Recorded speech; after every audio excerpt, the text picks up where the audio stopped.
Now, the Scrambler series of motorcycles has been really important for Ducati because this series has garnered good sales from almost all corners of the world. The reasons are simple. First, that the motorcycle has an accessible price tag. And second, that the motorcycle itself is really accessible for those who are aspiring to get their first big motorcycle. Now though, there is an 1100cc version of it. But does it lose any of these characteristics? And is it still a good value for money offer? Well, today we're going to find out.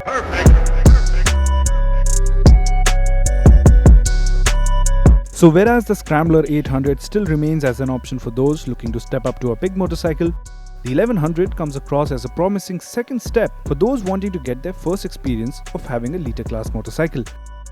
The 1100 is also a case of if it ain't broke, don't fix it when it comes to the design, and rightly so, because the Ducati Scrambler has managed to create an unique identity for itself. The biggest giveaway are the underseat exhausts on the 1100, which gives the motorcycle so much more character. But once you look closer, then you realize that the 1100 has grown in dimensions in every single way. And it looks a lot wholesome and complete as an overall package. One of the reasons for that are the radiator fins and the tank extensions, which give the motorcycle a muscular look. The fuel tank itself is also now bigger and also sports a chiseled side panel that looks great. The underseat exhaust with the new number plate housing also fills up the gap between the seat and the rear wheel, making it look bigger visually. And talking about wheels, the sport model gets aluminium touches on the spokes, which is a nice addition. Just like the fuel tank cap that is an ode to the first Scrambler Ducati made in 1962. Now look even closer and you will see the fantastic build quality and top-notch quality of materials which have been used throughout the motorcycle. I particularly loved the paint job and the contrasting highlights on the fuel tank. Other than all of this, the 1100 packs the quintessential Scrambler design elements like the minimalistic taillight, the large on-off road tires, and the round headlamp with ring-shaped LED daytime running lights. So, aesthetically, it's a job well done by Ducati as the Scrambler feels similar and yet different from its smaller sibling. But let's talk about the biggest change of all, which is the engine on board, which may not impress you right away. Now, if you were to focus on the power and torque output figures on paper, you might think that it doesn't sound like it's coming from an 1100cc motor. But it is the way that this power and torque is delivered that makes it so much more exciting. The engine powering the Scrambler 1100 is a 1079cc L-twin unit that develops 86 HP and 88 Nm of torque. And this comes with a 6-speed transmission. The standout characteristic of this engine is the way it serves up torque in the lower end of the RPM band and is spread evenly all the way to the top. And unlike the 800, the Scrambler 1100 gets ride-by-wire system that allows for the choice of 3 riding modes: active, city and journey. Well, to be really honest, I know they are just riding mode names, but they sound too marketing-ish and I would have rather had the simple city, touring and sport instead. But then, I guess that's just me.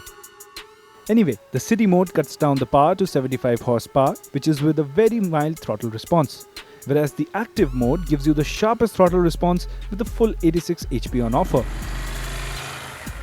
The journey mode finds the sweet spot in terms of throttle sensitivity while still letting you enjoy the 86 horses, and that was the mode that I ended up riding this motorcycle the most. That's not it. There's also a traction control system that is adjustable to 4 levels and thankfully can be totally turned off if you want to. And Ducati did not stop here. They also fitted an IMU that allows for cornering ABS on a Scrambler.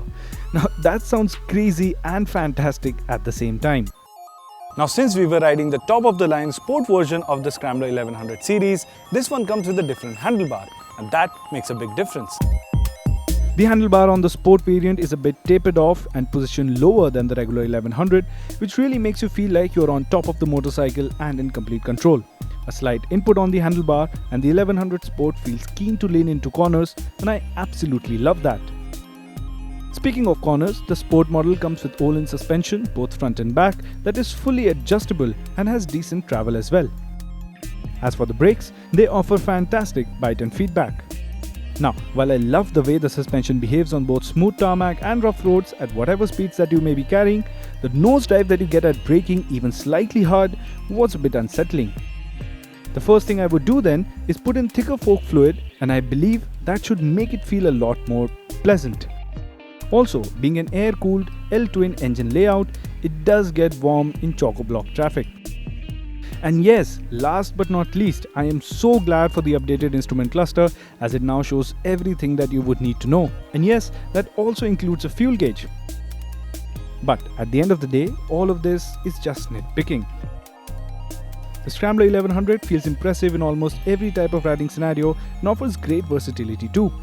Add to that the impressive electronic rider rates and better equipment. And as a whole, the bike does paint an impressive picture. So much so that it might very well be your everyday motorcycle if you are bold enough.